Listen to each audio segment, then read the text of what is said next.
Allahumma ya rafi'ad darajat, Allahumma ya rafi'ad darajat. Allah urang mere sodako, mere pangbukaan kanu puasa Ramadan, di samping diampura dosa, dibebaskan dari tina neraka. Alhamdulillahirabbil. Jangan deh keistimewaan wa kana lahu mithlu ajrihi min ghairi ayyin qasam min ajrihi syai'un. Diberi ganjaran sakumaha gara-gara nu puasa. Urang lamun mere kadaharan mun mere pembukaan kanu puasa, urang diberi ganjaran sakumaha puasana nu dibere ku urang bari teu dikurangan ganjarannya na. Wah, eta mah geus dobel lagi dobel da deui gitu. Kalkulator hese ngitung. Hese ngitungna kalkulator teh. Urang mah pakai kalkulator teh pakai ngitung kieu sih urang mah. Lamun urang jem 100 juta berarti bungana teh berapa? Seri siang bunga bejakeun. Ayo geran. 100 juta kemana bungana? Mun ngitung kos kitu mah bisa. Tah, hitung kurang beuh mun ayeuna saurang ku aing dibere, mun duaan ku aing dibere, lamun aya santri 500 dibere, mun 1000 ku aing dibere, pake miskin yang geus luar biasa mantak. Lamun aya jelema barahan jasa di bulan Ramadan, maot moal ngambe-ngambe acan kana kitu silalatu neraka ngambe ge moal. Geus langsung surga bae geus mah. Eta lah keistimewaan bulan Ramadan. Ya, iyalah ceramah Kangjeng Nabi anu pohara. Minta qalu ya Rasulullah laisa kullu najidu ma naftiru sha'in, kami tentu boga yang nyerepang bukaan kala Rasulullah Kangjeng Rasulullah yang telah wahai zat anfatara sa'iman ala tamratin surbatin main wajakatil labanin wa huwa syahrun awal rahmatun wa awsatuhu mutratin wa akhiru aitkan minal nar. Sabogana bae boga baju bikin baju, boga kitu hiji karma bikin hiji karma, boga salgut cai bikin salgut cai, boga ngan saukur saserat susah bikin. Ieu mah lain lalagaan, ulah datang katus sedekah di bulan Ramadan lantaran keur diperhatikeun jasa ku Gusti Allah Subhanahu wa taala. Tak mudah-mudahan urang kabeh yang diberi milik ku Gusti Allah, diberi rezeki ku Gusti Allah, sehingga orang di bulan Ramadan bisa sedekah, bisa aya di ridha Allah Subhanahu wa taala, aya di maghfirah Allah Subhanahu wa taala. Di antaranya kewajiban puasa dua hari umulin khamsa hiji di kamali Syaban salasina yauman, sempurna bulan Syaban 30 poe. Yes, bulan 3 hiji dina itu bulan Islam mah dina Hijriah mah salge 30 poe. Yes, berarti isukna langsung Ramadan. Mereka duanya diruyatil hilal fi hakiman ra'ahu, ningali hilal bagi jelema anu ningalikeun hilal wa in kana fasiqon. Lamun urang teu ningali hilal dengekeun instruksi pemerintah ieu ru'yatna iraha, sebab urang kudu nyaho wa salisuha bi subutihi fi hakim man lam yarahu bi adli syahadah. Nomor kaobatna bi ikhbari adli riwayah. Nomor kalimana bizanni dukhul Ramadan bil ijtihad, nyangka asup Ramadan kalawan ijtihad man istabaha alaihi zalik, bagi jelema nu keliru tentang waktu Ramadan. Nu jelas kudu nyaho waktuna urang teh iraha, sanajan urang puasa teh nyaho waktuna teu sah puasana. Na iyalah urang tunggu informasi Badan Ru'yat Indonesia kaya diumumkan ku presiden atau ku menteri agama, silakan tuturkan hasil daripada ru'yat di Badan Ru'yat tim di Indonesia, tinggal tunggu irah. Lamun nurutkeun hisab qot'i, hitungan falak jatuhna penon ieu. Lamun hitungan efemeris, aya hitungan nyukom, aya hitungan hisab qot'i berdasarkan sulam, aya fatur menan. Nah, lamun efemeris jatuhna ieu adalah tanggal 1 na. tanggal 1 Ramadan jatuh pada hari Senin. Matahari terbenam 17.55,18,75 arah matahari 18,17 tegak ala ratipan kesiamannya. Aing jangan ngomong tegak hari itu tunggu ulang terima bersih aja bulanan. Insyaallah tinggi ulang 6 derajat 55,26 ya bro, berarti 7 derajat ya. Arah hilal 12,54 kacaritakeun lukos kitu nama terpenting tinggi hilal pada malam Senin itu adalah 6 derajat, 55. Ialah ephemeris Inggris. Memberikan nyukom jatuhnya ini pada malam Senin adalah 6 derajat 57 beda setik sarwabai. Sulam aya anu 6 derajat, aya nu menang 7 derajat, nu kakula menang na 8 derajat. Kita 8 derajat itu 44 sawan 15 dakiko 42 sawan. Jadi tinggi bulan malam Senin teh luhur jasa bulan sebab itu makna adalah malam minggu. Itu makna malam minggu na ieu teh irtifaqna malam Senin geus meunang 8 darjah, paling leutik sulam aya nu meunang 6 darjah. Geus acara tahun ieu mah ittifaq kabeh puasa poe Senin. Bareng asana kabeh, mudah-mudahan bareng. Teh barengna lamun pamarentah kasalasakeun bon asana ieu mah ieu. Ru'yatna moal asih geus 6 darjah, 7 darjah, 8 darjah masih can karuyat keneh bae. Serahkeun ka rakyat baru ru'yatna. Kadeuleu ke ge tuh rampung putih ru'yat aing. Kadeuleu tuh bulan ge 2 di dada. Aduh. Itu pada ru'yat tuh ayo mudah-mudahan tapi jalan jelas bareng. Jadi lamun kuari urang poe minggu Senin berarti tinggal sabaraha poe tak?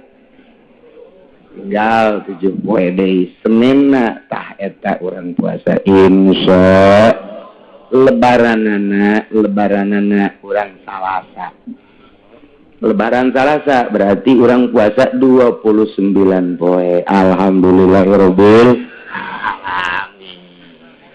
Jawara mah keheotan bae kurang sampai aing tenang ya. Sebab tadi tika poe na ku Kangjeng Nabi tapi bulan, sabulan hakaza wa hakaza. Artinya 29 aya nu 30. Bahkan Kangjeng Nabi puasa nu 30 poe hanya 1 bulan. Saliana 29. Jadi urang insyaallah nurutkeun teu kisah bukti ieu puasa jatuh pada hari Senin yang akan datang seminggu deui. Kemudian lebaranana poe Salasa menurut Isab Qati. Adapun nurutkeun cek itu ru'yat tinggal ditunggu baik hasil daripada ru'yat ibadah ru'yat pemerintah. Jelas bah insyaallah asana Senin sebab darjahna luhur nusok dipermasalahkeun. Darjahna lamun 2 darjah disulam kemudian 2 darjah leuwih disulam nuker ieu ge meunang 3 darjah sulam dipermasalahkeun sebab nyukomna meunang 1 darjah, 2 dipermasalahkeun da eta padahal sulam mah geus meunang 2 darjah, 9 hampir 3 darjah. Mentak tetep bae ibadah ru'yat aya kiai urang Semarang idinya datang ka dieu ka kula nanya, "Kiai kapan puasa?" Saya mah hari anu hisab ya. Ini pemerintah mah besok. Terus gimana tuh? Terusin aja saya juga mau sama Kiai. Tolong deh coba. Ya ada main berarti di dalam lagi sudah. Kalau mau ngomong lagi seperti itu mantap. Nah, jadi kajian hukum lagi mun dibongkar tanu tahunan orang berbeda bakal kaisinan dan nuturkeun pemerintah. Wani jasa kula. Sebab naon? Salah satu tim aya nu datang ka kula. Saya juga sama-sama Pak Kiai. Gitu amat ya, udah enggak usah ngomong. Moal ulah ayo geus terus mun anu ngahayukeun nyana moal ulah nyana ngahayukeun antak hampir mayoritas kiai-kiai anu henteu berkiprah di perpolitikan nyekel hisab Jawa Timur Jawa Tengah sebab di jero na teu aman ieu kuari mudah-mudahan aman ulah aya nanaon sehingga orang kabehan nikmat tuturkeun jelema-jelema anu di laluhur eueuh karaguan sebab ulah boga pikiran kena-kena nyana di luhur dihandap teu bari sangitung sing hade tapi lamun akur nyana jeung hitungan para ulama berarti hebat bisa dituturkeun mun teu akur teu bisa ulama maka jeung kumaha ge teu bisa bae ulama di mana kecuali ulama proposal lain lagi demi proposal walaupun puasa kurang no problem demi proposal tak lakur asal ke proposal ini ulah ditaluturkeun hukumna teu beres engke bensin haram kayak dibeli biasa bae nu akur nu akurat rokok haram teu makruh titik Inggris bijin ngunaheun nuturkeunna cek ulama haram kredit haram nyana malah halal rokok makruh nyana marah haram tapi nggak jualan terus nyana ge di kamar mah ngarokok deh nyana ge tampilin abek greget jaingna teh seperti jadi kesimpulanna insyaallah orang puasa bae ti kuari geura mararandi rapihan awak sambut bulan Ramadan lantaran gagah jeung bedasna bulan Ramadan nu tadi geus dicaritakeun sehingga orang rindu datanglah bulan Ramadan teh asa dek bersih awak teh geus geura gantung-gantungkeun baju jang taraweh kuari teh bersihan maksudna bersihan nu kapake taraweh mana nu bakal teu kapake napikeunna masyaallah alhamdulillahirabbil alamin.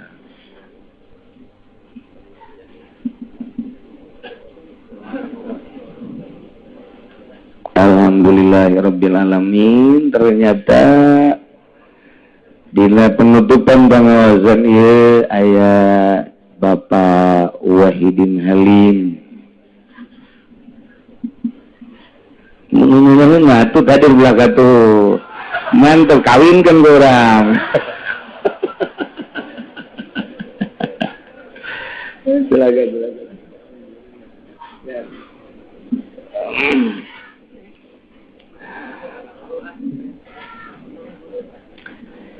Orang tulikeun surutu sihatihi arba'atu asya syarat sahna puasa 4 perkara. Islamul hiji beragama Islam, Yahudi, Kristen, Buddha, kafir mah teu asup kana persyaratan puasa. 2 wa aqlun boga akal nu edan teu kudu puasa. Mun aya pejabat teu puasa ulah disangka salah keur edan. Nu edan teu meunang puasa. Lain pejabat bae pedagang teu puasa ulah disalahkeun berarti keur edan. Pokona mah lain pejabat jeung lain pedagang bae beusi aya kiai Golkar teu puasa. Emang edan bae nya mah. Ada redan, nutup puasa geredan. Berakal. Katilu nikoun min nawi. Aidi. Bersih tina head wa nipasin jeung nipas. Khusus ieu mah. Wedon atuh mah nya lalaki head. Eta mah sakumaha tamu teh. Aya tamu ka imah kula di dieu suami istri pas dek lohor. Kukula ditanya pemajikanna. Nah, kalau mau sholat dulu. Saya mau sholat, nanti habis sholat baru saya tanya. Oh enggak, saya lagi men. Ya otomatis kalau nanya salakina kan. Ya bapak, mari kita sholat. Saya juga sama lagi men. Yo, di borgol kau isya. Ya, kalau men naon meren. Masya Allah. Ih, ayah rakyat Tawahidin bodoh kene. Nggak tahu men dia. Harus briefing dulu itu. Masya Allah, Masya Allah, Masya Allah. Iya, Kipudoli kurang penerangan.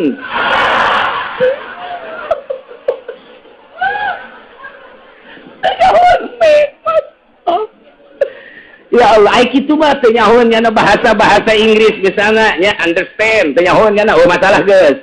I love you mah kabeh ge nyaho ieu. Tapi ai teu nyaho men acan mah mah kaliwatan. Barang ditanya kok lah, Bapak di mana? Cikupa. Ya. Bodoh amat orang Cikupa. Hiji Islam, dua berangkat, tilus bersih tidak hedjing nipas. Nomor kaopatna ilmun dikaunil waqti qabilan nusaut. Nyaon karena waktu eta teh siap dilaksanakan puasa nu tadi teh nukeun hisab qat'i tanggal 1 Ramadan tahun 1432 2011 iyalah hari Senin jatuhna nanti tunggalana bulan tinggi na 6 darjah aya nu 7 darjah ulama 8 darjah 15 dakikoh. Nah, tanggal hijina lamun pemerintah atau eta naon keur tanggal eta nasional. Tanggal berapa eta? 1 Agustus. Berarti orang mengibarkan bendera pada tanggal 17 Ramadan.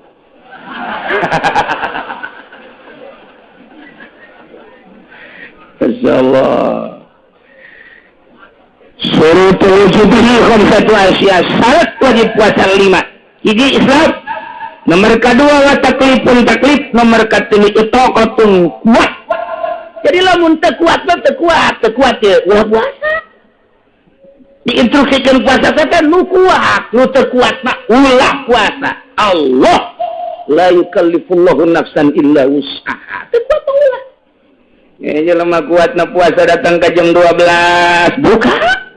Daripada modarnya ulah paeh ku sebab puasa ulah misalnya ieu moga penyakit mahna geus kronis jasa ya mahna geus pohara jasa lamun henteu diganjel ku roti nomor segede kieu ini mah tinggal muncul buka geus puasana datang ka jam 12 jadi teu meunang ari langsung ti isuk-isuk mah aing mah jam moal kuat ieu buka ti isuk-isuk roti uduk jeung leupeut atuh ulah tah mah oke, datang ke ira teu kuatna. Sing ade loba teu kuat karena nu bebeja ge kakula aya nu bebeja jelemana dedeg luar biasa. Hidung mengkoning, keker mun tinju jeung Mike Tyson gasana menangnya na.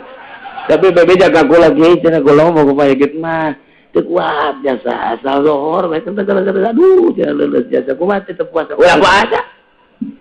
Ulah puasa jeung bapak man ke di akhirat tuh ya paling ka neraka sagedeung lah.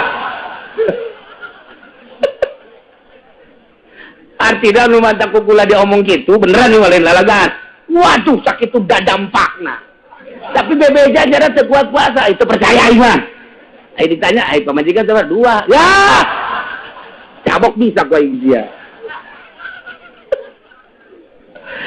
beteng terkuat itu dihandap tegang terus insyaallah itu kok kudu buat puasa nomor hiji Islam 2 taklif 3 itu kok obat wasihatun sehat nu gering teu kudu puasa nu gering mah teu kudu puasa Allah teh mah hanyaeun jasa ka urang gering teu kudu puasa ulah puasa sehatkeun heula awak nomor kalimana iqamah teh artina teu keur ka mamana cicing di mah teu keur musafir lamun keur musafir urang di dia ke Bandung moal puasa masalah di ka Surabaya masalah cenah ieu mah jangan naik mobil lagi mobil pribadi ieu di jero aja kuat teu kuat teu Allah sekali mere rusuh bae teu deuk puasa ge masalah ngan wajib qada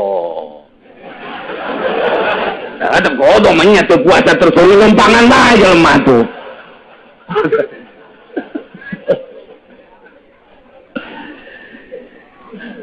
arkanuhu salasah rukun puasa 3 hiji niatun lailan likulli yaumin fil fardi niat penting unggal penting sing hade mazhab Syafi'i mah unggal penting teu meunang niat sekaligus nawaitu shauma syahri kulli teu meunang tetep kudu unggal penting deh niatna minimal nawaitu shauma Ramadan lillahi ta'ala. Eta cukup sakitu tah. cukup sakit itu minimal atau si irsyad mah nawaitu soma godin cukup bae sakit itu di Ramadan mangga eta geus cukup sakit itu tapi nu sempurna mah nawaitu soma godin an adai fardhi syahri Ramadhani ulah Ramadhani hadhihi sanati lillahi Kriya itu ribut Ramadan aja Ramadhani ribut ribut ke Ramadan aja Ramadhani ngaji henteu tabnya ngan KBG jadi bae tama urusan maca ieu ngan lamun salah maca teh eta mun salah maca eta mah udah maiban fit ahlina nyana teh tercela dalam bahasa ai puasana mah sah bae kegedean Ramadan aja Ramadan ribut di musola datang ke taraweh wanita sakitu kecitungtun orang kusai Nawawi nawaitu soma godin an ada fardhi syahri didapatkan tak Ramadhani hadhihi jadi Ramadhani didapatkan karena hadhihi sanati lillahi ta'ala guys ulah anu ribut Ramadan aja Ramadhani korima urang akurkeun Ramadhani hadhihi sanati lillahi ta'ala mun anu nanya pada itu mah cenah Ramadhani Ramadhana atuh cak jelema nu teu ngaji ka ditu bae sia tanyakeun ka Ki Uci hayang ditampilin jago Ki Uci aja nanyakeun Ramadhana aku iya saya mah keur carita penting tetep kudu niat unggal penting lamun teu niat wajib nyana ngalaksanakeun imsak lain puasa imsak haram nyana barang dahar nginum jeung jima sarua jeung nu puasa sanajan statusna nyana teh teu puasa tetep bae wajib imsak ke wajib kobo tapi hade niatna mentak di baheula di urang nyuruh aya Sultan Banten unggal mantep tarawih dituntun ku imam nawaitu soma wadina nadai fardhu Ramadan ya zanati lillahi ta'ala imam datah sok mungkun bismillahirrahmanirrahim eta teh warisan ti para wali-wali Allah subhanahu wa ta'ala ai niatna teu kudu di masjid bae urang ya ke salat isya Allahu akbar aing geus poholah niat tiap hari niat beunang ya jero hate mahal wal qalbu jero hate ye bari ngadaguan imam maca Fatihah urang niat ngan ulah diomongkeun jero hate diomongkeun mah batal jero hate jeung urang hate semoga dina hate ya cerita hate dia deh ke sia mah omong li semoga dina jadi tas taraweh ngopi ingat niat ya nah itu semua gue jadi decare orang cari daripada pohon juga orang kayak niat lah ya bari ke sahur ke besi pohon niat decare nah itu semua jadi ebrak pemajikan Noel naon itu Noel lain naon siap enggak siap jima jeung pemajikan pas bejeuna nganggeuskeun inget kan ya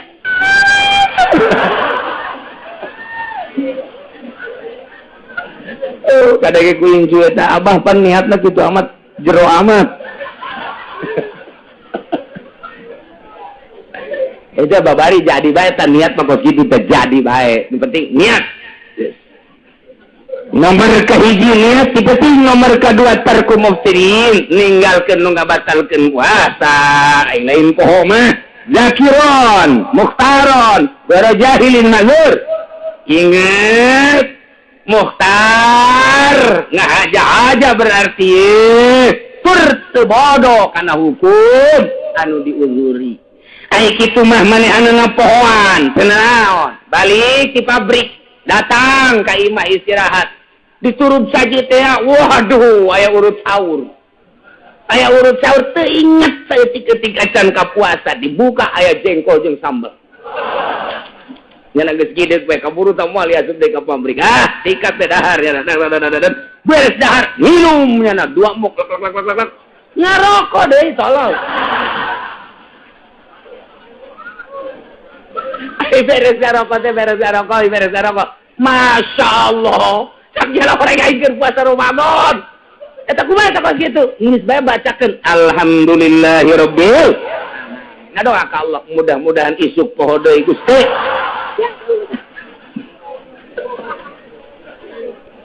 Masalah tapi kok gitu teh masalah pohoan mah. Masalah sakali deui si ada ieu nu bodoh bapan kok kitu bae ge jadi masalah nu pinter ona, nu pinter, nu maji, nu masantren, kiai masalah. Nu bodoh mah dengekeun ngan ulah ngahaja-haja sia bebeja poho padahal henteu. Geus ngarokot tuh, aing pohoan padahal henteu. Terus ya tanggung jawab jeung Allah sama. Bodoh sia tah. Balik di pasar istirahat jam hiji ka imah teh pamajikan keur hayang ngongkong. Emang kitu meureun rangdam sok ngongkong bae. Ngongkong. Ye. Cek sarakina itu naon yang cucurut naon. Ngongkong. Gageraan bae ditutukeun ku nyana lawangna, dikunci ku nyana. Der bae. Beres pamajikanna udah kakak. Aji nanaonan kunaon ieu. Beres. Kumaha? Bulan Ramadan. Masyaallah. Atuh lain kita tadi sia ngabejaanana. Jadi cukupna lamun aing kikieu ulir bejaan. Aduh masalah. Tinggal ngucapkeun alhamdulillahirabbil eta hadza min fadli rabbi.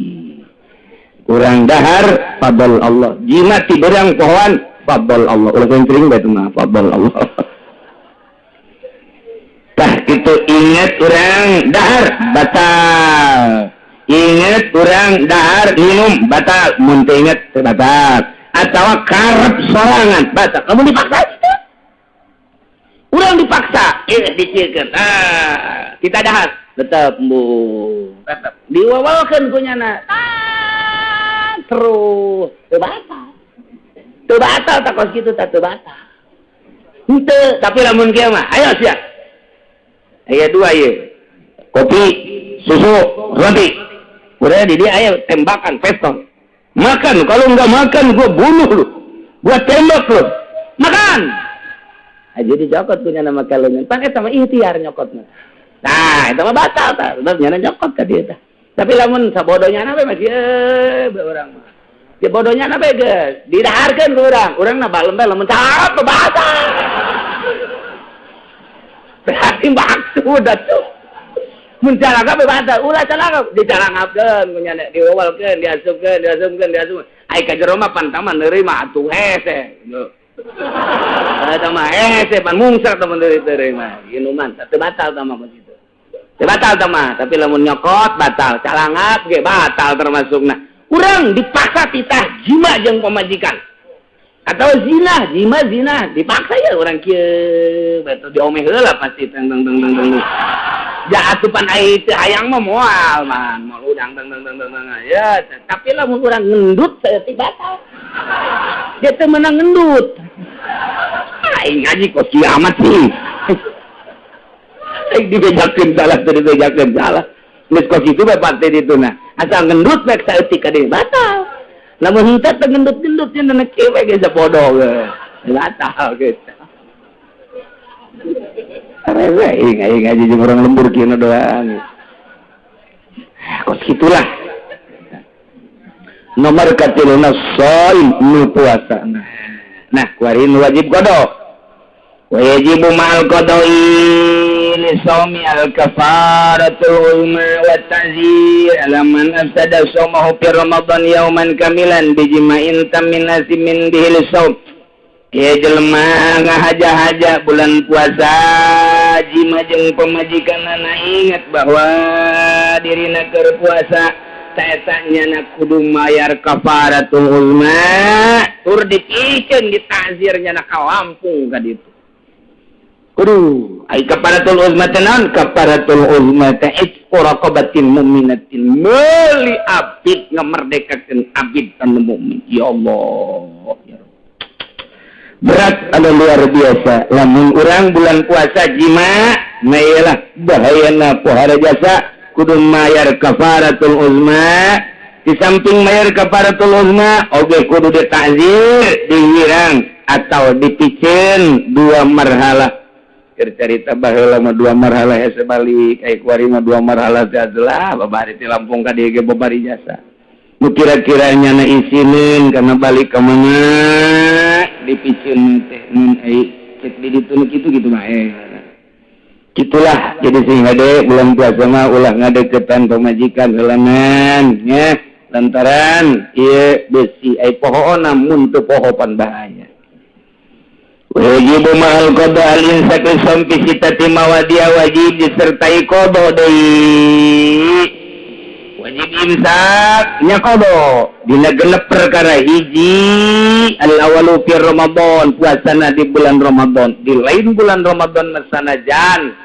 nazar atawa kifarat tetep teu kudu nomor kaduana wajib qada jeung nuluykeun puasa ieu adalah bagi jelema tarik niat lailan fil fardhi tipetingna henteu niat poho tipetingna poho teu niat beurangna tetep bae wajib ngalaksanakeun imsak statusna lain puasa wajib qada nomor katilu man tasahara ghanan baqa'al lail pabana khilaf nyana teh sahur neuleuh jam barang jam dewa 3:04 mantep ya kena sahur we neuleuh jam 3:04 ya beres sahur beres ka masjid teh pun beurang amat nya beurang amat ya ye horenganan horeng jemna isbet pae jemna tetep 3:04 teh ngebaget bae jadi nyana tadi teh sahur horenganan jam 3:30 atuh teh kudu imsak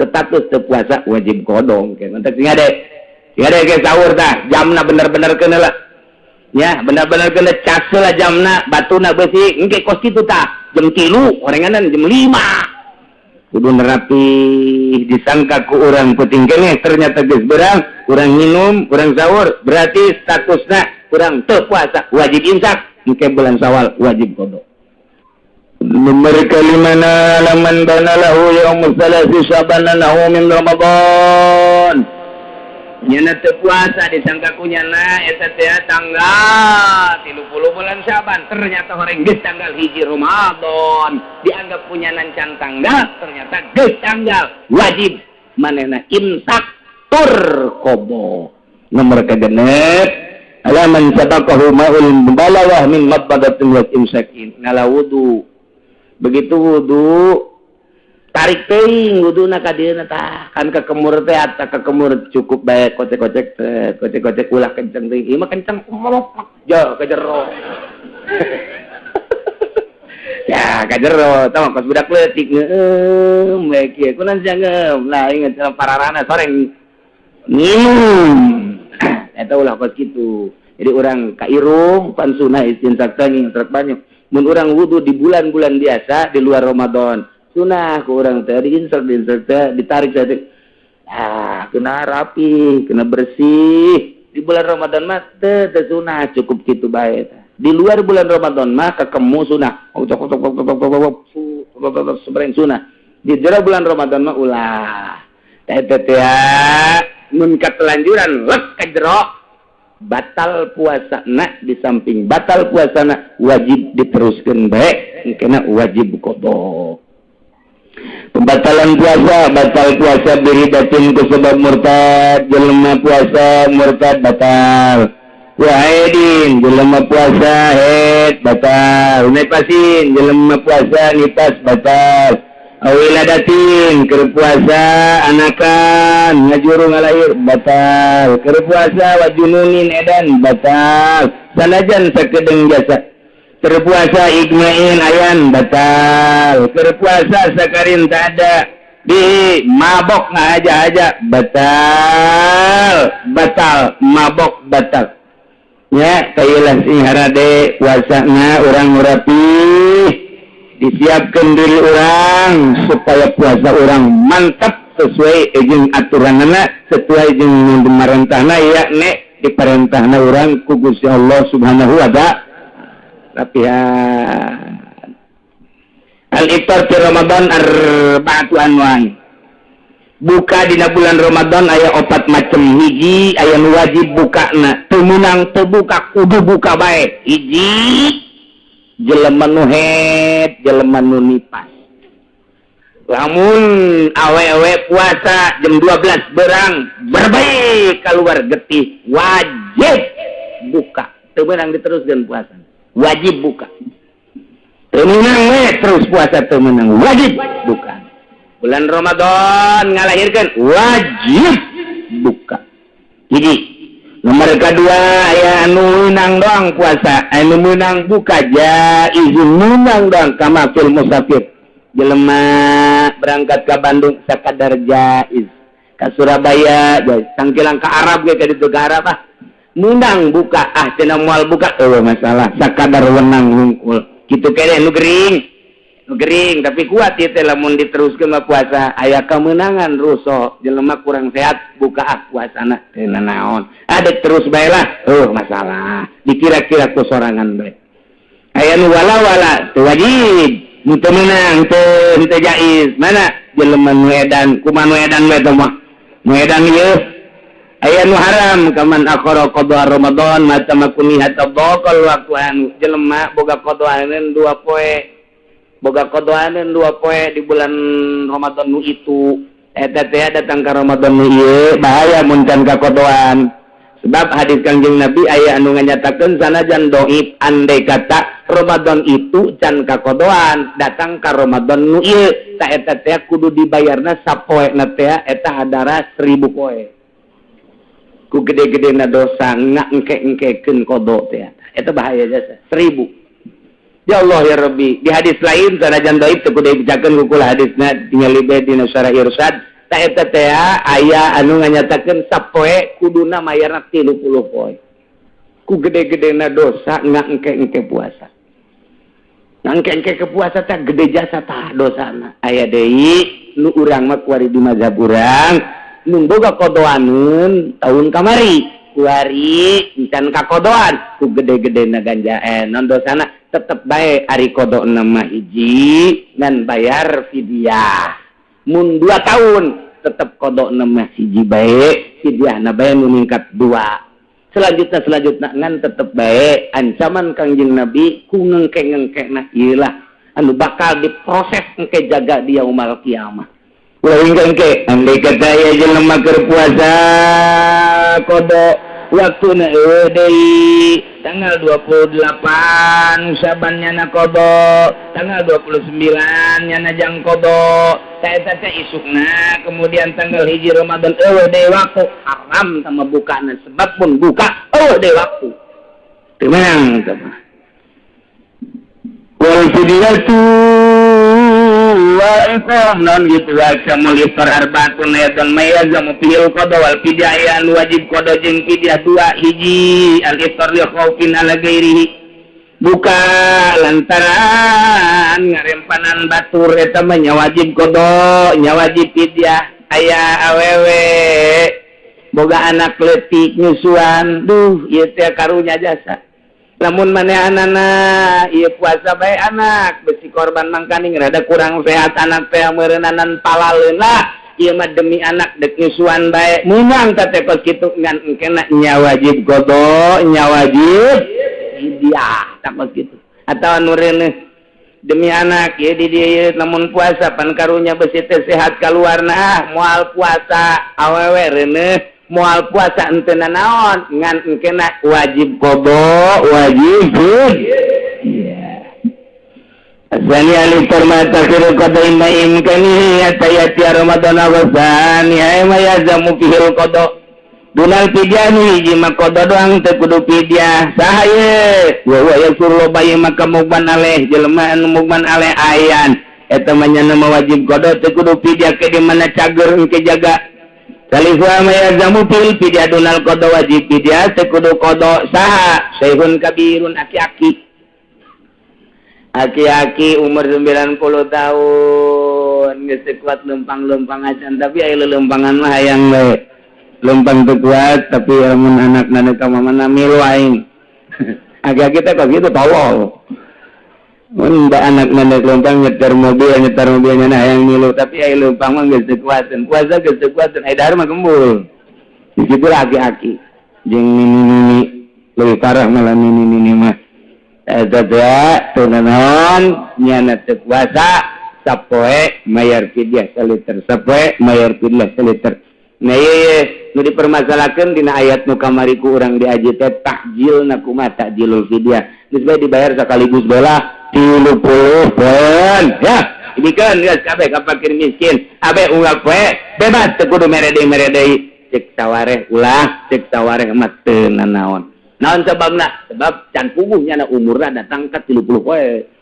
mentak ulah dibikeun kabeh ge beusi rugi urang merena kumaha mun 10 poe pae-pae nya pan 20 poe leuwih teuing eta beusi kitu doang ieu mah keur carita karapihanana dek diheulakeun we masalah dek dituntut bae sapeta datang ka magrib dikeun sapeta datang ka magrib dikeun masalah nah gitulah yang para jamaah kaum muslimin wal muslimat rahimakumullah mereka hiji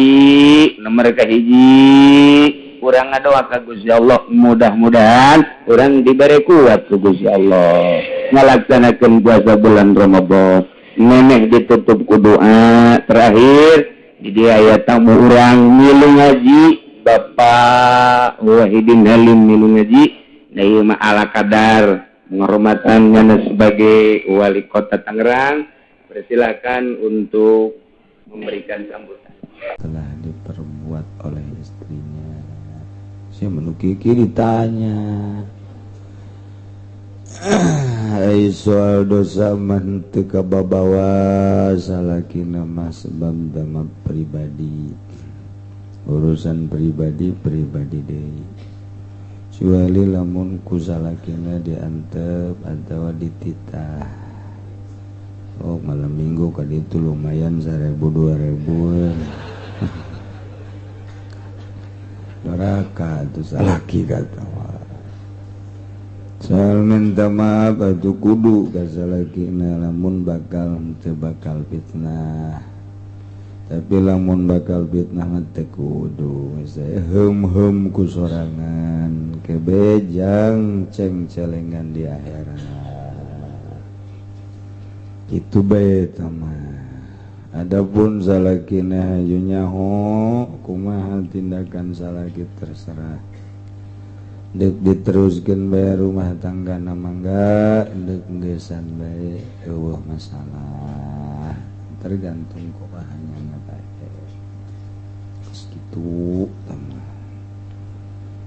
kemudian ieu mah Fatihah deui sing hasilna ieu manon ye bahagia rek nanya aya di kampung onom seorang ustad anu ngaharamkeun zakat fitrah ka pamarentah tolong pangjelaskeun saya kakarak ngaji meureun unggal dek puasa ngajelaskeun atau ngajina saya mengees bae zakat fitrah eta wajib hukum nazar jeung salat jeung zakat nu lain dia wajib zakat eta aya masrobna 8 innamas shadaqatu lil fuqara'i wal masakin amilin mualafah terus 8 pemerintahan di jerona baca Quran kuari ke pemerintah lain pemerintah amil zakat pemerintah bentuk amil zakat jadi nggak zakat ke pemerintah itu saharap kadangnya kucilisia ngadengnya nasi kudengkol baik ngajina tuh bentak ngajina ulah sokos kiai Golkar terembai dina Qur'ana ngazakat ka pamarentah danyekeun ku ceuli haram atuh aya teh kuari badan amil zakat dibentuk ku pamarentah lain ngazakat ka pamarentah mun ngazakat ka pamarentah teh saharam kadenge ku ceuli sia tarolol sia mah zakat ke pemerintah di Quran di hadis haram ngazakat ke pemerintah siata Ayo lain ke pemerintah baz badan amil zakat menang bentuk pemerintah ulah salah ngomong ke pemerintah mentesa badan amil zakat memenuhi syarat ente di orang ente naon sababna nu disebut amil mendata aya sabaraha nu kawajiban ngazakat didata ku amil zakat sabaraha fakir miskin nu bakal dikembalikan ieu zakat ka masrofna gawe ngaranna lain ngecedog di kantor digawe amil teh wong kang migawe badan amil wong kang migawe in zakat kadengen teh ku celis ya bongan sia nanya wong kang migawe amil teh lain wong kang nikahaken aduh supaya jelas ya pan orang ngaji data ku badan amil zakat sabaraha nu wajib ngazakat di Kecamatan Pasar Kemis Kecamatan Cikupa Belaraja kumna sakabupaten geus aya pagawe data sabaraha fakir miskin termasuk rang dangora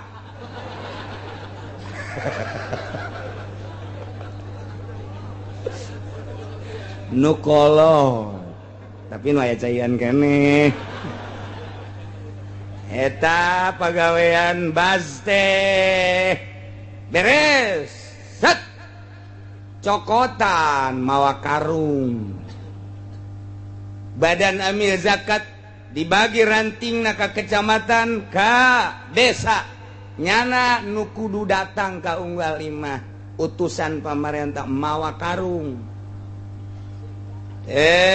data sabaraha paksa nu teu daek ngazakat teh paksa wajib ya nu mampu eta ngaranna tugas amil beres bawa ke kabupaten atau ke kecamatan didinya bagikeun deui ku amil panggul deui ku nyana sabaraha nu kudu dibere zakat tak sah ngazakat ka badan amil zakat nu model kos kitu menurut aturan agama Islam nu kitabna Al-Qur'anul kadengen teh ku celis ya zakat ngaranna badan amil zakat ngajentul di kantor bae tuh deuk irah gawena ajo deuk dibawa ke kabupaten kok teu pernah ngadenge fakir miskin kabagian ieu keur carita Al-Qur'an keur carita bongan sia nanya ka aing mun teu dijawab aing doraka cenah eta kudu di ka masjid-masjid kan salah musola salah BHS salah saya bakal carita loba keneh fakir miskin nu kudu disalurkeun zakat eta ka masrofna sesuai jeung aturan Al-Qur'anul Karim eta secara global kos kitu ieu lain zakat ka pamarentah eueuh di Qur'an eueuh di hadis eueuh di kitab ulama aya gebas dibentuk ku pamarentah tapi sesuaikeun jeung aturan-aturanana gawe ngarikrutna jeung ngabagikeunana sesuai jeung aturan tah kula mangan ngabejakeun doang besi hayang nyaho aslina kos kitu adapun teu sesuai jeung aslina tanyakeun ka ditu ieu mah nyaharitakeun aslina pembentukan baz kos kitu menurut aturan mazhab Syafi'i jeung berbagai-bagai mazhab kos kitu tah tinggal kula deuk nanya akur henteu di urang isya beranian sia nyebut henteu tangkep sia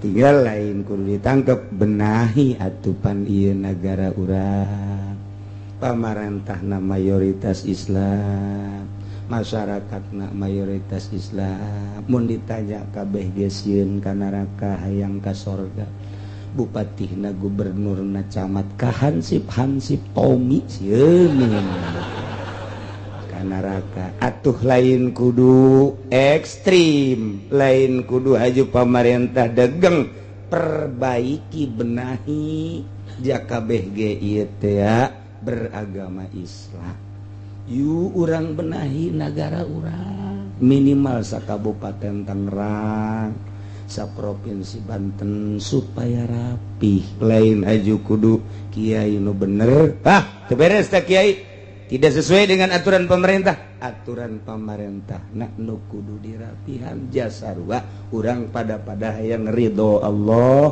subhanahu wa ta'ala mantap naon bahas atuh di DPR bahas atuh di MU bahas atuh sia seuri di depan atuh bahas sok sesuai jeung aturan Al-Qur'anul Karim buka kitab gitu benahi jakabe ge mun ditanya camat sieun ka neraka polisi sarua abri kitu kene eksekutif atuh sarua pelaksana daripada sodoran ti itu legislatif atuh sarua bae sarieun ka neraka hayang ka sorga geus atuh benahi sesuaikeun jeung aturanana ulah acak-acakan saukur sakitu ajeuna moal ngadenge mangga leg-leg engke di ditu di akhirat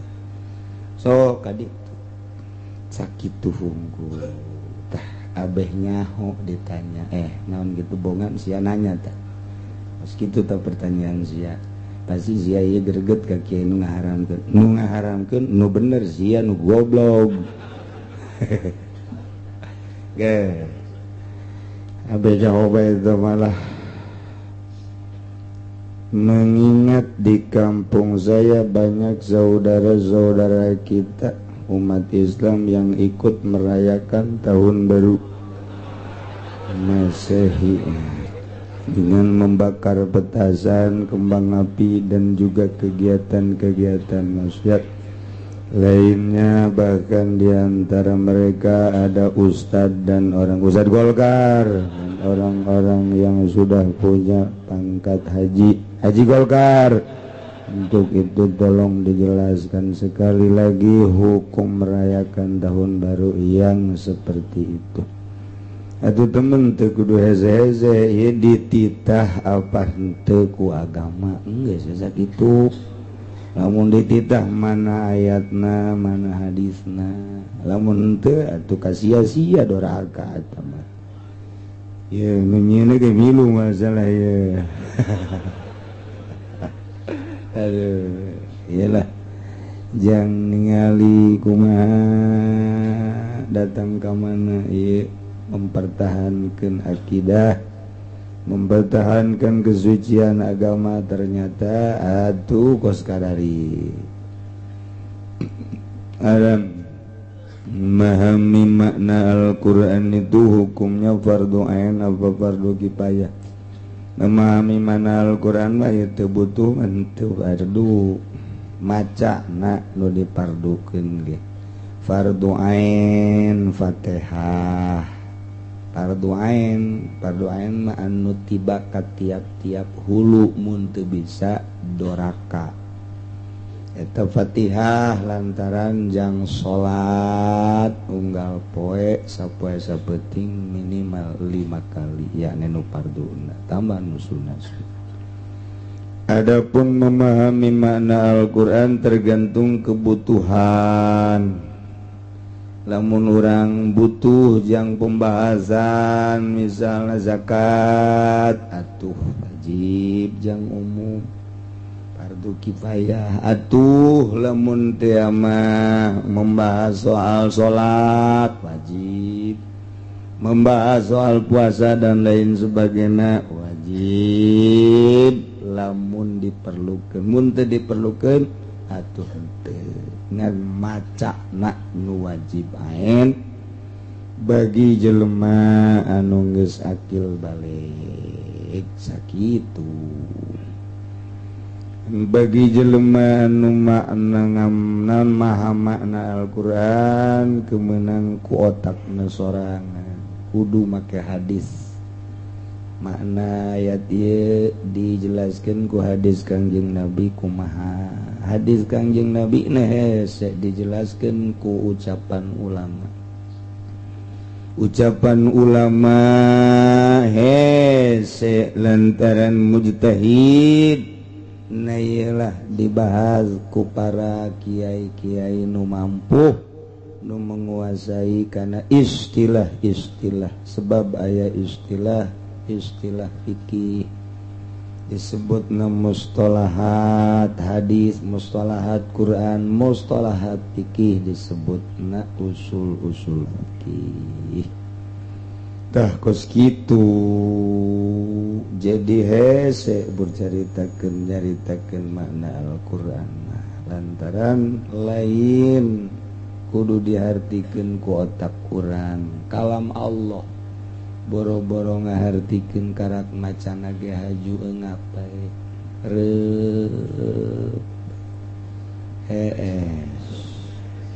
asal ngadengeun nu maca Quran we hees atawa urang maca haju hees bae ca Quran teh bu aing dianggap obat tidur ku sia hees Quran berat Quran mentak jelema nu dibere dibukakeun hatena daek maca Quran eta geus bisorgaeun jasa atawa daek ngadengikeun Al-Qur'an daek ngahartikeun ngadengikeun geus pohara teh mah meunang taufik ti Gusti Allah ngadengikeunana doang ge geus pohara komo bari maca panjang cerita Al-Qur'an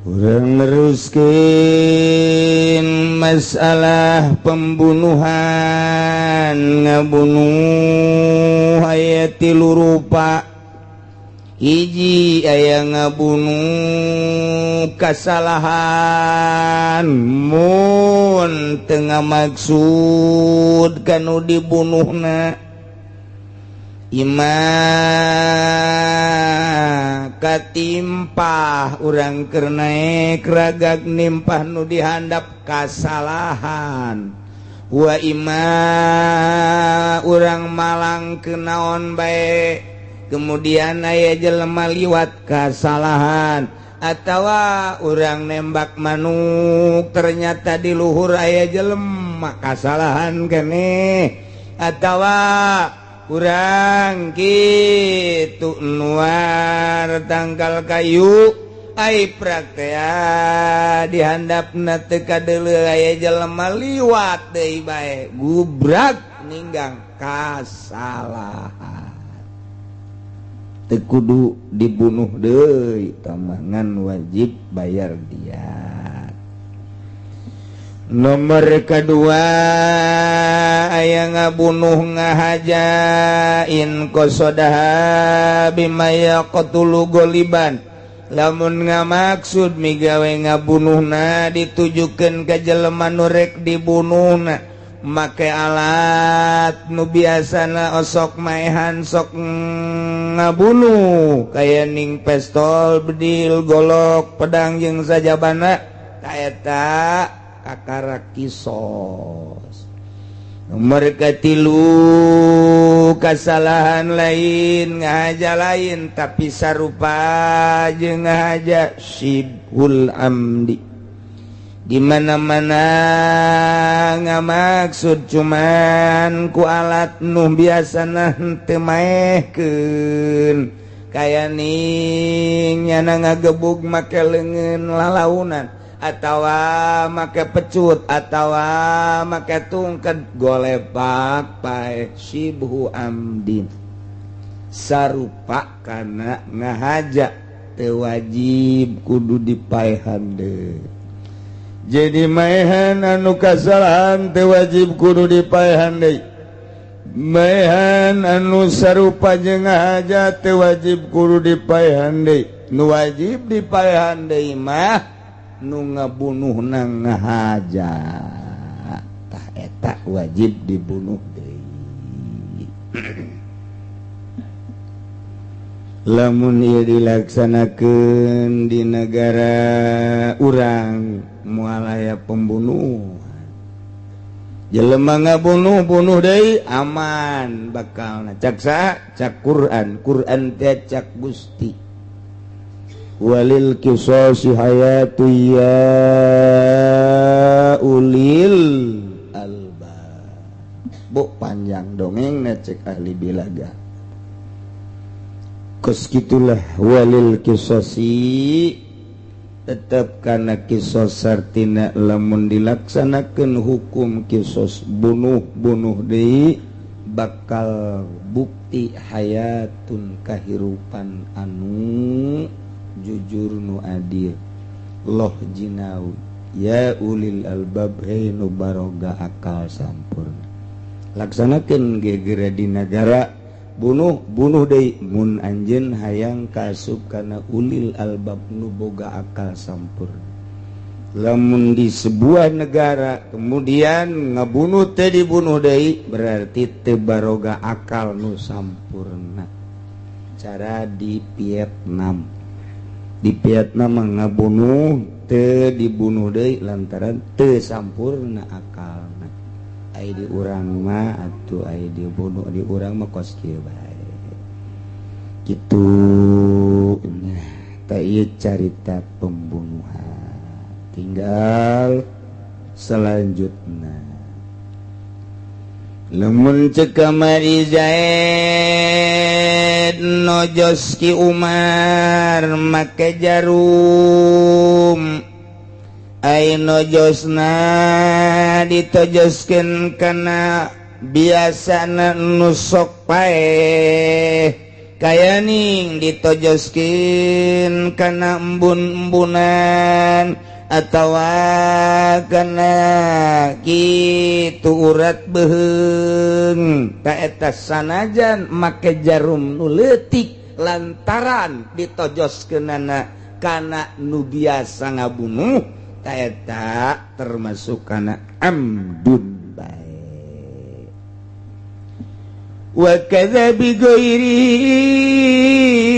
tawarrama wa ta'lama hatamata ilam yazhar asarun itu keneh kaasup kana amdun bae lamun ki Zaid nojoskeun hiji jarum kaki Umar ditojoskeun kana lain kana nu biasa osok maekeun kayaning lain kana embun-embunan lain kana tulang beheung atawa urat beheung ditancepkeunana kana bitisna atawa kana pingpingna jarum ditojoskeun kana bitis jarum ditojoskeun kana pingping jarum ditodoskeun kana leungeun pan eta mah di luar kebiasaan sok maehkeun tamah paling ge ateul doang tau paling lamun urang itu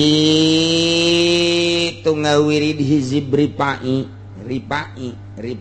teh Ahmad Kabirur Rifai waliullah kutub atawa Ibnu Alwan kutubul aulia nyana sumpah saha jelema anu ngawirid ilmu kaula ieu hizib kaula kukula didoakeun supaya ulah sugih supaya ulah boga harta lantaran ieu mah menuju ka ridho Allah hendak diwaririd ku jelema hizib Rifai biasana susah bae sumpah nyana tayana diwirid lagi dicai ngawirid lagi ngeueum sakieu menang 40 poe bebeja ka guru ditesna ditonjok pake jarum mun masih kene keluar getih can jadi wirid deui sia mun teh kiri tonjok pake jarum teh cabut keluar getih jadi nah naik berarti wirid 10 poe 11 poe terus saratan sampai selesai beres wiridan hiji bripai tembak des kotok nu ditembak namal naon urang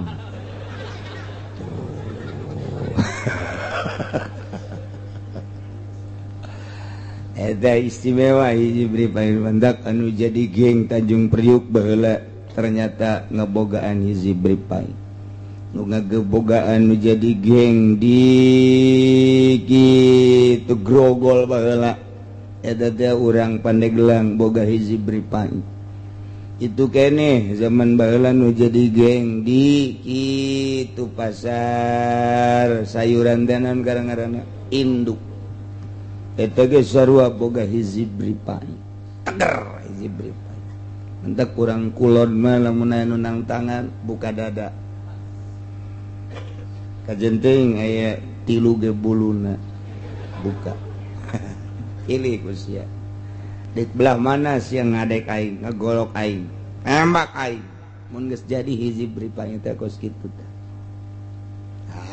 ieu keur carita ditonjok teu naon ces but paling kaluar nu putih-putih doang eta teh dicekel ku para jelema-jelema anu endek ngalalana ka pakotaan tah eta mentak sing ade ngawirid ge lamun di kula sorangan beulah kulana di sumur kadang-kadang beulah sumurna istimewa eta mah eta hiji bripai kuari ditonjok make jarum cek cabut pan eta mah sapira jarum tapi kebel-kebel ngagedean bareuh sageus bareuh nyeri seminggu bareuh nyeri paeh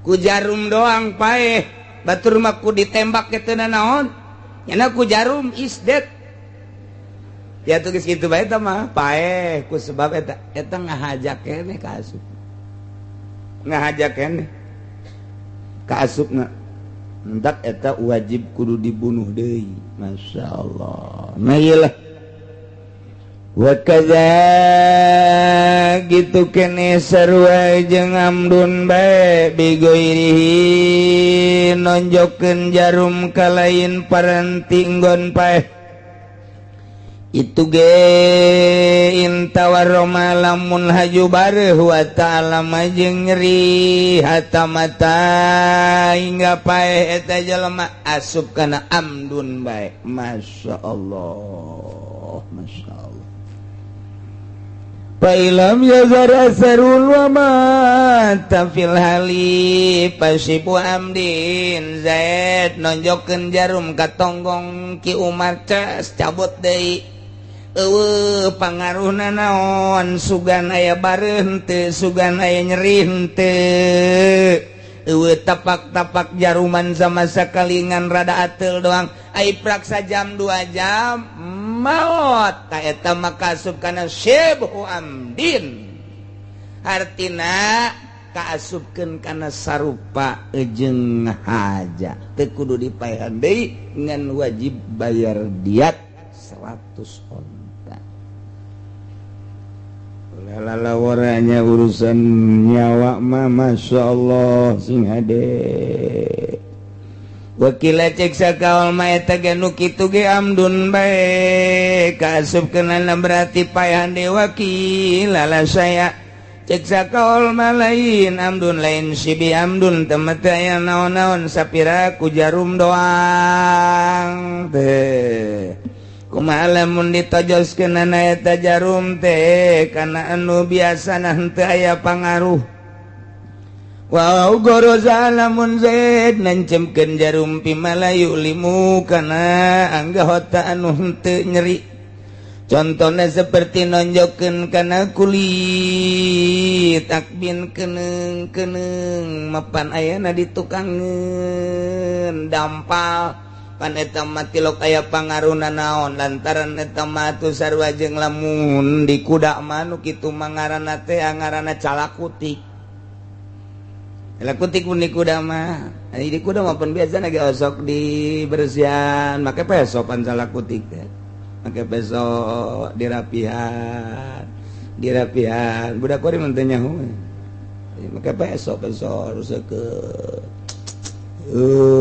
tak salah kutik tenan kuari ge bangsa orang sepatan mah anu osok naon gitu ngaranna kararandal teh eta teh nu kitu ngaranna rorombeheun atawa ai kapal teu boga disebut kakapaleun eta sasanggaleun kakapaleun osok make peso jadi pangaruh teh mah ai nojoskeun ka dinya tah eta lamun nojoskeun ka dinya kajil diakbin pala syai'a jadi teu aya naon-naon sama sekali pala syai'a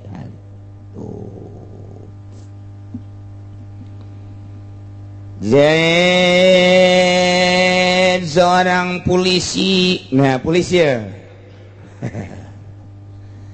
Ibrak nangkep jelema sel sanggeusna di sel diantepkeun bae ku polisi dibere dahar henteu dibere nginum henteu nyana unta enta neangan kaluar ge teu meunang sapoe dua poe tilu poe dibere dahar henteu dibere nginum henteu nyana menta teu meunang kana sejen ngagolepak di jero penjara di jero sel kumaha eta hukumna walau habisahu lamun Zaid nahan ki Umar wa manahu kemudian nyegah ka ki Umar atau ama wa syaraba talab dahar nginum teu dibere bahkan menta kaluar neangan deuk meuli ge teu dibere hatta mata sehingga paeh kumaha tah fa in madat mudatun yamutu misluhu fi ghaliban ju'ana wa san bahamdun maka lamun ngaliwat masa nu memang sakitu poe teh galibna teh sok paeh berarti maehan ngahajat ta polisi teh maehan ngahajat tah atawa lain polisi urang be urang ku keheul-keheulna ka Ki Umar lantaran Ki Umar teh padu jeung anak orang panggap Ki Umar cokot asupkeun ka kamar kemudian dibere dahar henteu dibere nginum henteu nyana neangan ge teu meunang pokoknya mah geus disekap di jero kamar sapoe dua poe tilu poe empat poe lima poe genep poe di jeuleu jengker di jero maehan ngahaja atuh eta mah lantaran galib-galibna kekuatan manusia eta menurut aturan tikih 3 hari tilu poe teh lamun tilu poe teh dibere dahar paeh eta teh geus termasuk ngahaja lamun kakarak sapoe doang mah teh dibere dahar sapoe sapeuting paeh henteu teman teu ngahaja tamah encan tamah encan kaasupkeun ngahaja ieu mah lamun geus leuwih ti 3 poe batasna 3 poe teh dibere dahar teh dibere nginum teu dibere neangan ge teu meunang manehanana disekep 3 poe ting paeh ngahaja berarti kaasupna paehan deui Masya Allah eta cenanya nambah berkasus ya kasusnya selesaikan dahar mah tetep baik kudu dibere dahar mah tetep baik kudu dibere kasusnya narkoba selesaikan urusan narkoba kasusnya ieu teh kasus maling selesaikan urusan kasus maling nyana nama ditahanan wajib kudu dibere dahar dibere nginum mantak aya jelema hayang ditahan bae abeh ngeunaheun bae cenah dahar nginum puguh jeung tempe doang aya jelema anu di rumah sakit dia embung balik embung aya aki-aki umur 70 tahun penyakitan diopna terus bae kuari geus bisa lelempangan cek pamajikanna cek anak cek dulurna balik bae nyembung aing mah yang di dieu bae cek nya betah jasa balik bae henteu aing mah di dieu bae dibujuk henteu tita balik ge teu daek bae horenganan nu ngarawatannya nana eta adalah jadi perawat teh bager jasakanyana terus diganti impusna diusapan dielap ceknya aing di imam aja tilokos kieu aing macan aing di rumah sakit bae kadang-kadang kacana eta ieu nadinan karangarana ciih teh kiih panti kiihna kapan terus diganti ka diomeng kumana teh nah eta dong cenah aing mengeunah kita balik embung bae sia bae barali ka ditu heuy ieu mah kita balik pan mayar ide kajian pang mayarkeun bae ngagusi betah sakit aing mah di rumah sakit oplon teh cebeta kiai haji urang siku poblon eta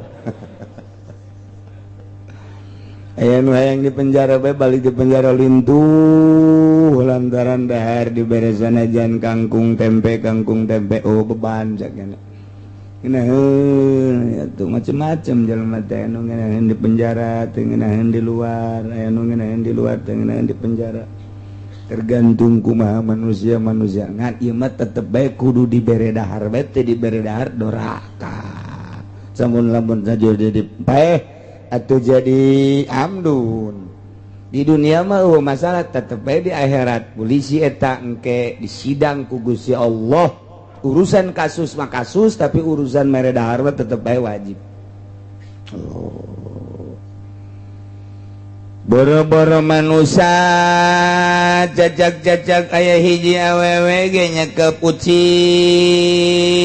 eta ucing teh diantep bae dibere dahar teu dibere nginum teu dikaluarkeun teu taneangan sorangan gen teu datang ka pae ucing tersebut pae ditahan disekep ku seorang wanita awewe asup ka neraka ku sebab nyekep ucing ya Allah atuh komo ya jelema Pailam yakun bihi julwatun sabikun pasibu amdin maka lamun memang kijayate iya nyekepna ki Umar teh dina masa nu teu kapiheulaan heula ku lapar teu kapiheulaan ku ngelak teu kapiheulaan teu ieu mah pasibu amdin tah mangaranna sibi amdin geus teu wajib kudu dipayandingan wajib diat doang wa in kana badujuin wajsin walimal habis alhal pahamdun lamun memang aya wa in kana muntin nemu yakni aya sawareh lapar sawareh ngelak nyahun kijayat teh kana tingkah lapar jeung ngelakna tapi kunyanan teh dibere dahar teh dibere nginum datang ka pae amdun wa ila lamun teu nyaun fala mentak sing hade sukap-sekep jelema Tuhan tahan jelema tetep bae ieu dahar jeung nginumna ta eta kudu diperhatikeun galibna kekuatan manusia 3 poe 3 penting beda deui jeung lamun make aturan thariqah lamun make aturan thariqah mah pan aya aturanana mimiti ngurangan dahar jeung nginum kabla dituna engke teu dahar teu nginum engke bisa sapoe sapeting 2 poe 2 peting 3 poe 3 peting datang ka engke dibere aturanana 40 poe 40 peting ngan eta geus di luar aturan-aturan syariat mantak ditentang ge ku sebahagian ajaran-ajaran supi teh kos kitu ngan encan nyaho ieu teh ndek ngembalikeun jati diri supaya murni suci lamun Kangjeng Nabi diciptakeun memang ku Gusti Allah tina nur teu dahar teu nginum ge kuat ngakuari pangkat model urang manusia biasa hayang seperti Nabi moal bisa ngan mensucikan diri dengan cara tersendiri aya ngan kudu dikhususkeun jelema-jelemana teu meunang di oven mentek nyaritakeun tarekat kitu naon kitu ngaranna mikeun tarekat teu meunang gambarangan ka setiap jelema cara kuari dibuka ilmu tarekat gang semedi banyak kitu ilmu tarekat bae ilmu piwalian teu meunang sambarangan jelema na di deuleuh heula geus datang ka mana syariatna jeung siap teh ninggalkeun dunia ieu teh deuk ninggalkeun dunia menyai mah ari tarekat boga HP na ge 3 heran aing mah tarekat sih boga HP pan kudu deuk ninggalkeun dunia mentek dipraktekeun apan salat na ge bedang ke ahli tarekat nu asli mah urang lamun baru syariat mah salat teh neuleukeunana teh ka tempat sujud. Tapi pan tarekat mah lain deui, neuleukeun irung, neuleukeun beteng, neuleukeun bobogaan, lempeng ka jempol. Allahu akbar. Ulah make sejak kaulah salat tama syariat ngaran. Lamun urang masih sejak kene berarti urang aya di ruang lingkup syariat. Zahir tama. Geus atuh lamun urang salat zahir mangke reungit ge karasa. Aya nu liwat ge urang di sisi masjid gadeuleu ngagitekna. Mantep cek orang Lampung gajen kokonga ge putih gede adat. Atuh emang urangna di makom syariat, atuh zahir pan syariat mah. Fakum bi zahir walah takum bi sarair. Zahir tamatah. Geus atuh aya di makom zahir ateul karasa reungit karasa dedengean kanyawan emang urangna aya di ruang lingkup eta. Tapi lamun urangna pindah tidinya pindah ku ari mah. Pindah teh hese rasa. Mantak beda engke sarena ge lamun sare urang make syariat mah disunahkeun ku Kangjeng Nabi teh ngigir urangna di dieu mah daerah urang mah berarti sirah urang aya belah kaler yeuna dikieukeun teh gue ngahareup ka ditu ka kulon ka kiblat berarti ngabayangkeun bahwa urang teh di jero kuburan kitu kapan syariat dititahna kitu bae aya lain kitu aya khusus Kangjeng Nabi mentak teu kahartieun ku Muhammadiyah jeung Persis sebabnya nama teu pernah mendalami eta. Aya khusus kayak sarena ge lain deui ari ahli tarekat mah. Kumaha? Biasa bae lempeng sukuna ka ditu ka kulon, sirahna aya di wetan di daerah urang lantaran Baitullahna di ditu. Janjel yeuna saeti. Yeuna ka dieu sidakep teh. Neuleuna ka dieu ka irung, ka dieu lempeng suku dage di talian abeh nararangtung, kudu dideuleukeun tungtung jempol. Bari napas kaluhuru Allahu geus ngabayangkeun ieu teh paeh teh aing teh geus lain nonton TV atuh ngabayangkeun lain tahun baruan nyekel petas jeung petasan nu geus kieu lempeng lurus aya babacaana khusus pasrah diri ka Gusti Allah mantak impianana nu kos kitu mah impian langsung ti Gusti Allah.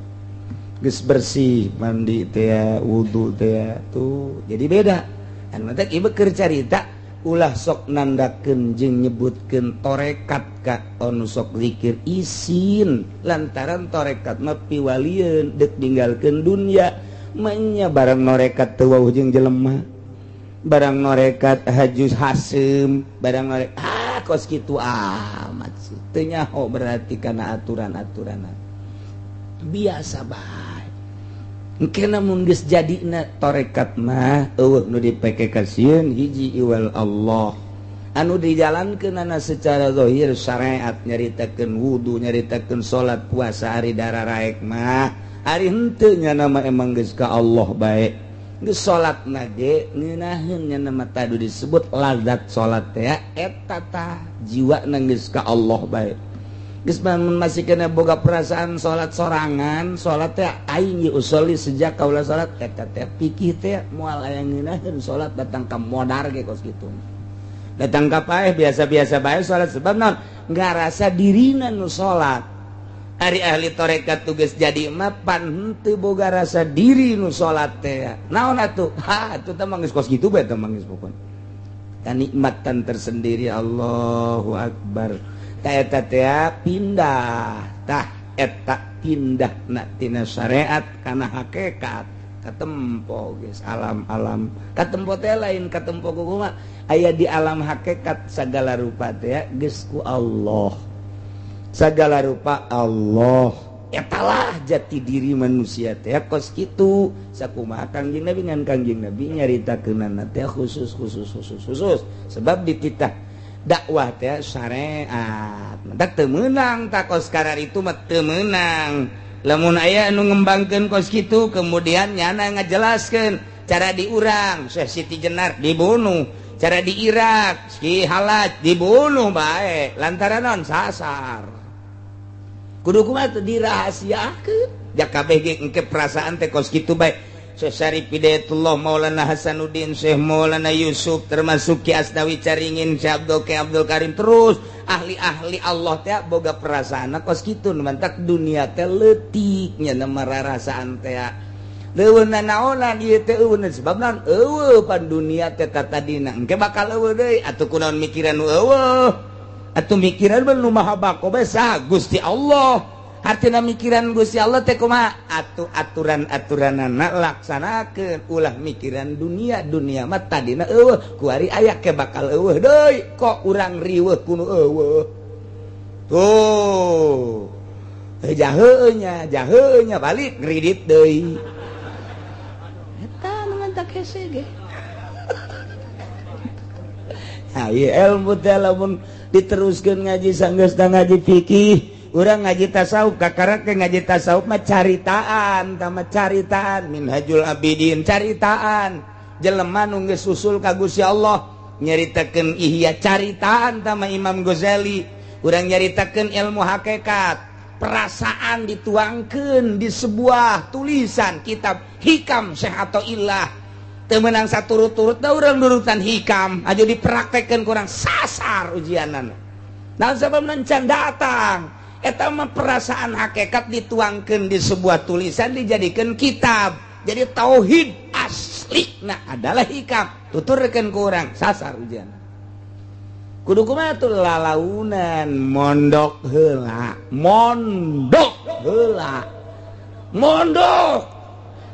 sia hayang nyaho ka Allah mondok mun teu mondok moal nyaho ka Allah beneran aing mah geus kolot tinggal modarna doang tah mah tapi saya emang kumaha geus atuh urang sadar bela aing mah meureun moal tepi geus bae bersareat atuh hese-hese amat ja kiai ge anu ka Golkar mah acak-acakan sarua bae nu mantak wani kiai Golkar goblok lantaran langkah-langkahna teu sesuai jeung aturan Allah lain Golkar bae sarua unggal partai ge bego sarua teu akur teh jeung hakikat teu meunang disalah-salahkeun ku syariat mangan mun geus ditempo melalui aturan hakikat salah teh budak naon sebabna caramah hayang duit mah dunia kamari eueuh engke eueuh diteangan kapuyeng-puyeng ji atuh kunaon buyengkeun sorangan neangan ka situ enggeus bae sampaikeun Al-Qur'anul Karim daekeun kahartieun heug teu kahartieun titik ulah sok pake batu loncatan jangan hadean dapur geus kitu tah eta bukan salah tah eta teh keur carita kemurnian kesucian jati diri manusia gila lamun neuleuh jelema ngajual Al-Qur'an hanya sekedar sekupi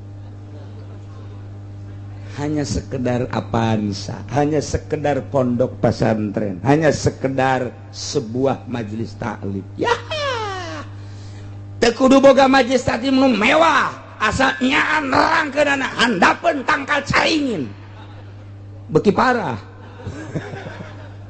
Teu kudu. Atuh tah sapira sebuah bangunan atuh tah malah nganahonan. Ieu mun keur carita kemurnian mantak agama dicekel ku lain ahli Allah nilai bae nilai naon sebabna aya unsur duniawian bae berarti berjuang lamun lain pemimpin ahli Allah moal beres urang minimal hayang boga pamimpin lurah kadahanan ahli Allah anu wauh-wauh deuresan ka syariat atuh urang boga camat nu nyaho ka syariat boga bupati nu nyaho ka syariat deres kadanan ahli Allah mah nu nyaho ka syariat be rada deres tapi hese ban kuari boro-boro calon presiden sangkilan calon lurah nu nyaho syariat be hese anu mantak ke ieu kuari teh deuk kararamaha ieu deuk kumaha teh ka mana ieu mistina kumaha ieu lantaran ieu lain itu lain ieu lain itu lain ieu lain itu lain.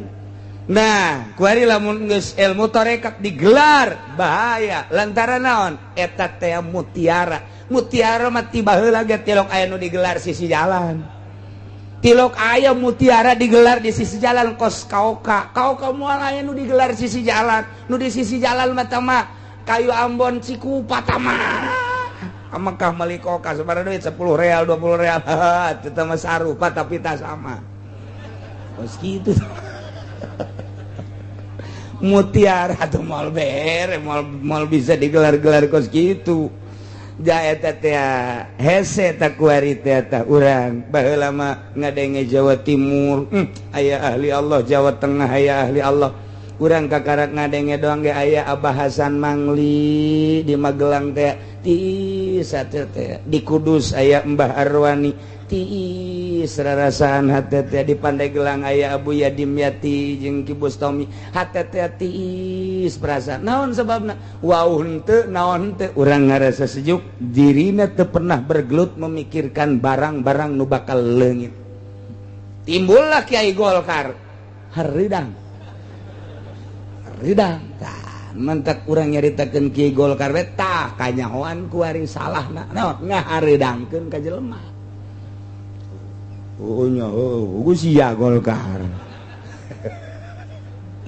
artina naon supaya nyaho oh kos itu nu ulah aya unsur-unsur dunia ngaji bae hiji Al-Qur'an teh wahyu hese diartikeun ge ulah pakai batu loncatan hadis ya ulah pakai batu loncatan nyaritakeun nu sautuhna nu sabenerna supaya kaharti ngalaksanakeun nama masing-masing boro-boro eta sangkilang minuman keras ge dicaritakeun haram-haram wayah ngaleg-leg mah jeung nginum-nginum bae eta mah masalahna masing-masing kos tadi nyaritakeun aslina zakat atau praktekna mah kembali ka dirina datang ka mana kekuatan imanna tinggal kitu bae korupsi lain teh dicaritakeun DPR ngabahas korupsi justru di DPR biang keladina da kumaha atuh muih nyaritakeun korupsi justru di dinya sarangna kabeh pemerintah nyaritakeun bagaimana memberantas korupsi bagaimana nyanana no korupsi moal beres atuh kajen kumaha ge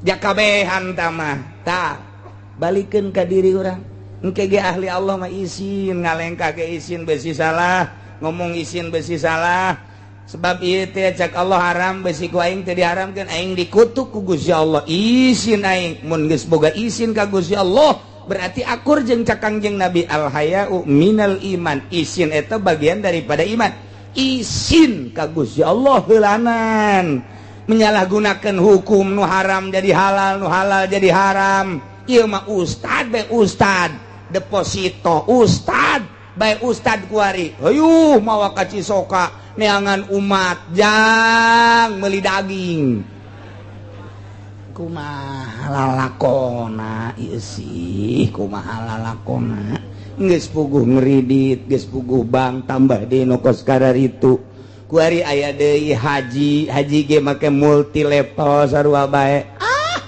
neuk ka rumah ieu ka dituna dan mantap jelema anu memikirkan keselamatan dirina memurnikan jati dirina kemudian neule keberadaan umat kuari tinggal embung ka mana nu sabenerna embung ka mana hayang nyalametkeun diri behese jasa nyalametkeun diri teh lantaran boro-boro teu ka mana boro-boro teu ka maek boro-boro ka mana di imah bae ge di imah bae asal daek kuari mah urang teu kudu ka mana cicing di hareupeun imah nu liwat ping-ping ambalaya susu ambalaya aju ngakurkeun jeung nu di imah bagusan eta jeung nu di imah